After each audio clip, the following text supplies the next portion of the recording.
Mesdames, Messieurs de Youbi Télévision, bonjour et bienvenue sur cette édition du journal. D'abord les titres.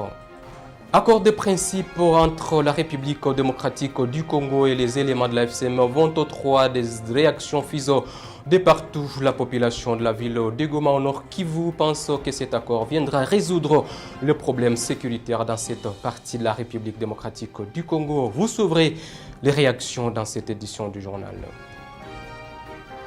Et puis dans les territoires de l'Ituri, des centaines de miliciens de la Cour des comptes ont mené lundi 21 juillet 2025 une attaque surprise dans la localité Lopa, une trentaine de kilomètres au nord de la ville de Bunia. Mesdames, Messieurs, voilà donc tout pour les titres. Installez-vous pour les détails.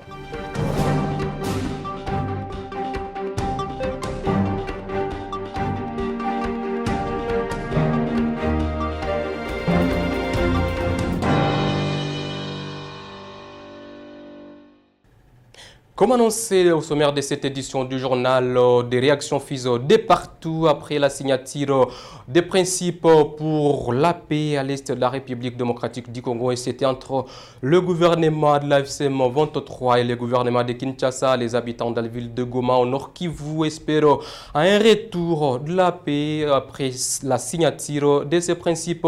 Alain Neza, notable de la ville de Goma, espère que cette signature viendra donc désengorger cette partie de la République démocratique du Congo, victime de l'insécurité en répétition. Il exhorte donc les deux parties à respecter les principes signés à l'Inzenza et dans cette édition du journal.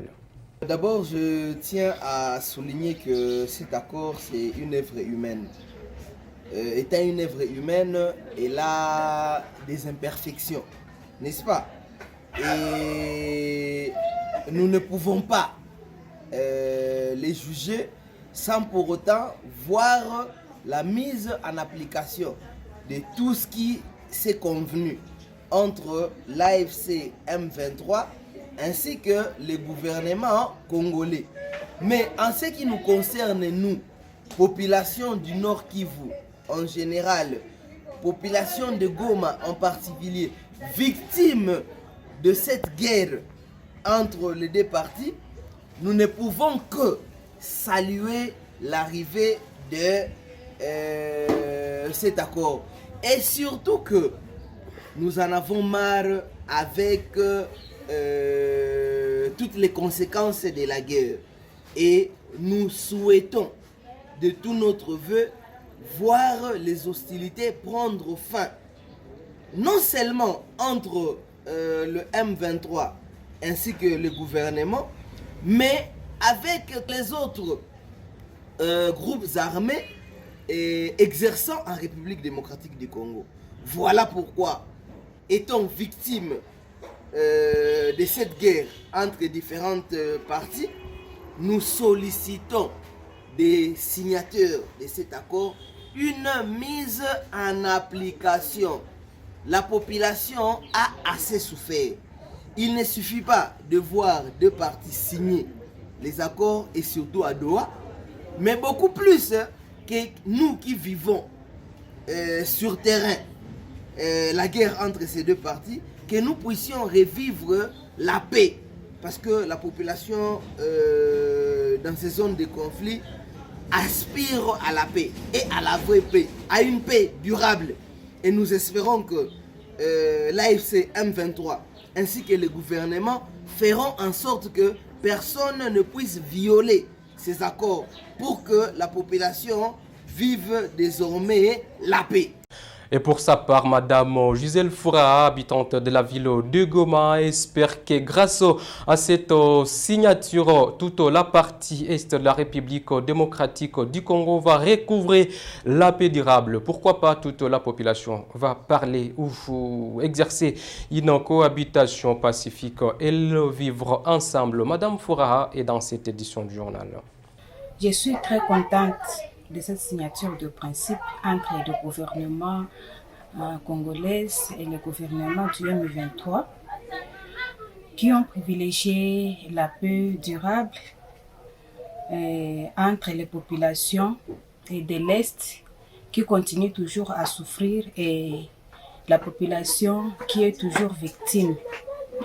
Néanmoins, nous espérons que cette signature va amener une avancée significative sur toute la population de la RDC en général et sur toute la population de l'Est en particulier. Ensuite ou enfin, nous continuons à saluer cette signature des principes, cet accord de principe, parce que nous espérons que ça va amener une cohabitation pacifique, de vivre ensemble dans la paix, donc de rétablir une paix durable et d'amener un rétablissement de la paix dans la République démocratique du Congo en général et à l'est de la République démocratique du Congo en particulier. Au gouvernement du M23 et au gouvernement congolais, je demanderai toujours que cette signature de principe, cet accord de principe soit respecté. Et dans les territoires des Massissi, on parle infrastructure où les usagers de la route Massissi, Saké, Nyabiondo saluent l'avancement des travaux sur cette partie d'intérêt commun. Ces travaux sont donc financés par le gouvernement de la FCM 23. Sur cette partie, la sécurité s'est en tout cas améliorée, ont dit ces habitants de la province du Nord Kivu en territoire de Massissi à nos confrères de la chaîne officielle de la RTNC. Suivez.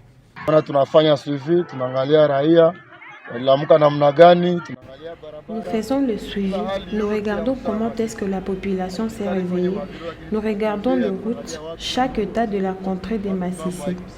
Nous ne restons pas assis dans les bureaux, nous nous déplaçons, nous voyons là où les choses vont bien et où ça ne marche pas.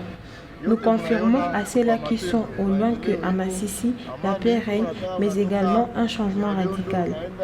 La population quitte maintenant Kichanga pour Nyabiondo et partout ailleurs sans tracasserie quotidienne.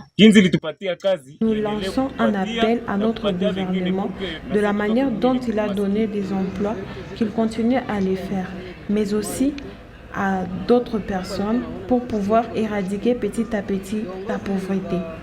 Nos dirigeants sont en train de faire du bon boulot. Nous, en tant que population, nous tenons à les remercier. Les anciens dirigeants passaient leur temps à nous mentir. Et dans les territoires de Walikale, des affrontements ont éclaté entre des présumés Wazalendo et les éléments de l'AFC M23 le 21 juillet 2025 sur la hauteur de Nkobe dans les territoires de Walikale. Bien entendu, nous sommes au nord Kivu à l'est de la République démocratique du Congo. Ces affrontements survenus à seulement 15 km d'Epinga ont sémé l'inquiétude et dans les chefs de la population de cette partie de la province du Nord Kivu. Des affrontements ont éclaté ce lundi 21 juillet entre les rebelles de l'AFCM 23 et les Wazalendo du groupe armé Nduma Défense du Congo Rénové NDCR de Moïsa, Chimera et Guidon.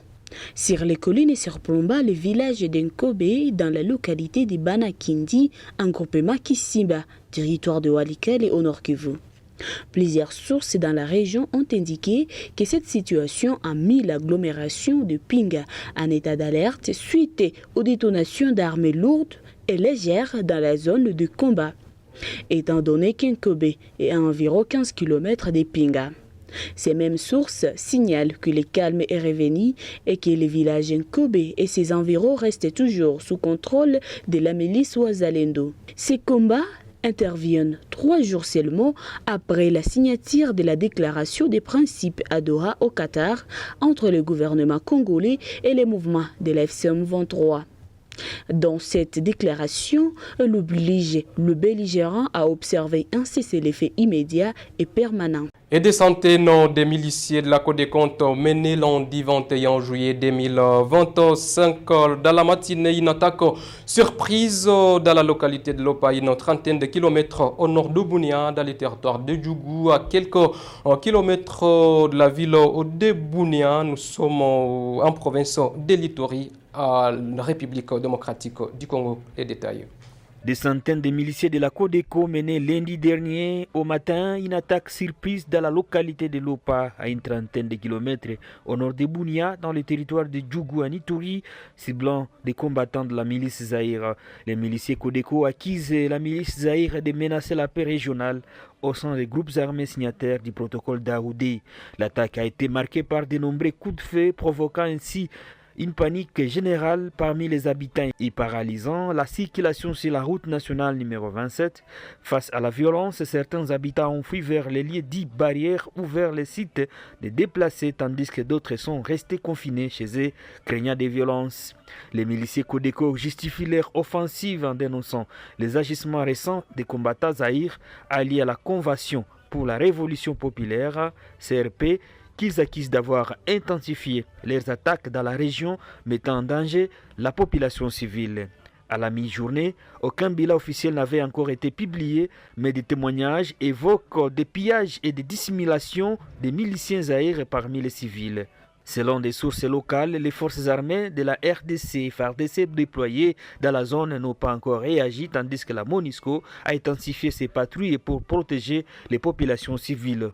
Par ailleurs, des affrontements récents avaient été signalés dimanche 20 juillet dans la soirée à Limani, territoire d'Irumu, entre la milice Zaïre et le FPIC, suscitant des craintes d'une extension du conflit si la situation n'est pas rapidement maîtrisée. Et on parle d'éducation pour finir cette édition du journal. On reste en Ituri où plus de 4500 élèves finalistes du Tenasso Sport en raison de privés de ces tests en raison de l'insécurité dans la province de l'Ituri. L'information a été rendue publique lundi 21 juillet 2025 par Yvonne Mouké, directeur provincial de la province éducationnelle Ituri 1, lors de la présentation du rapport d'évaluation des épreuves. Les détails. Plus de 4500 élèves de la 8e année n'ont pas pu participer au test national de sélection d'orientation scolaire et professionnelle Tenassos par un sigle, organisé le 17 et 18 juillet 2025 à travers les pays. L'information a été rendue publique lundi 21 juillet par Yvonne Mouké Aboise, directeur provincial de la province éducationnelle Ituri 1, lors de la présentation du rapport d'évaluation des épreuves. Cette situation est principalement liée à la dégradation sécuritaire dans plusieurs zones au nord de Bunia, notamment Nizi, Iga, Barrière, Lopa et Soleniama, théâtre des violents affrontements entre les forces armées de la RDC et les rebelles de la Convention pour la Révolution populaire, CRP, dirigée par Thomas Lubanga. Ces violences ont provoqué des déplacements massifs des populations, empêchant des milliers d'élèves d'accéder à leurs centres d'examen. Un constat similaire est fait dans les territoires de Mambasa où des opérations militaires conjointes FARDC et UPDF contre les rebelles EDF se poursuivent notamment dans la région de l'Oloa. Sur les 27 398 candidats inscrits, dont 1432 filles dans 6 à 8 écoles de la province de l'Ituri, seuls 99 centres ont pu accueillir les épreuves. En revanche, 4580 élèves, dont 215 filles, sont restés absents. Selon la réglementation en vigueur, ces élèves devront malheureusement reprendre l'année scolaire, une conséquence directe de l'instabilité persistante dans leur localité. Et voilà donc, mesdames et messieurs, ce qui vient mettre un terme à cette édition du journal Yobi Media, votre canal fiable d'information. Abonnez-vous sur toutes nos plateformes pour ne rien rater. Au revoir.